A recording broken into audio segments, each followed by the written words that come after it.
ఇప్పుడు సుబ్రహ్మణ్య స్వామికి, నాగదేవతకి డిఫరెన్స్ తెలిసిన వాళ్ళు ఈ విధి విధానాలు సుబ్రహ్మణ్య స్వామికి ఆచరిస్తారు. కానీ తెలియని వాళ్ళు కొంతమంది గుళ్ళకి వెళ్ళి నాగదేవతలు విగ్రహాలు ఉంటాయి కదా! అక్కడ సుబ్రహ్మణ్య స్వామిగా భావన చేసి పూజలు చేస్తుంటారు.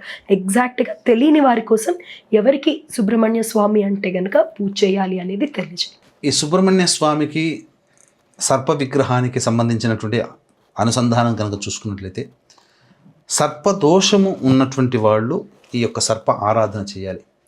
అంటే ఎవరి జాతకంలోనైతే కుజ రాహువులు లేదా శని కుజులు కలిసి పంచమ స్థానాన్ని అంటే సంతాన స్థానాన్ని, సంతాన స్థానాధిపతిని, అలాగే సంతాన కారకమైన గ్రహాన్ని ప్రభావితం చేస్తారో అటువంటి వాళ్ళు సుబ్రహ్మణ్య స్వామికి బదులుగా సర్ప విగ్రహానికి ఆవు పాలు, ఆవు నెయ్యి, తేనె వీటితో అభిషేకం జరిపించి చిమ్మిలి నైవేద్యంగా లేదా చలివిడి నైవేద్యంగా పెట్టి ఈ విధంగా ఒక మండలం రోజుల పాటు చేస్తే తప్పకుండా సత్సంతానం కలిగిన వాళ్ళు ఉన్నారు.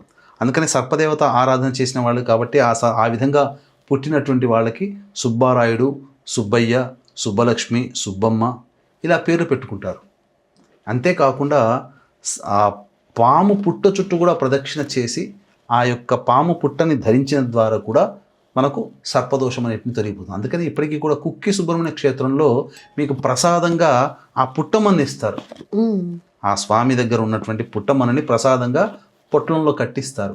అంటే దాని అర్థం ఏంటి? అది స్వామి ప్రసాదం. అది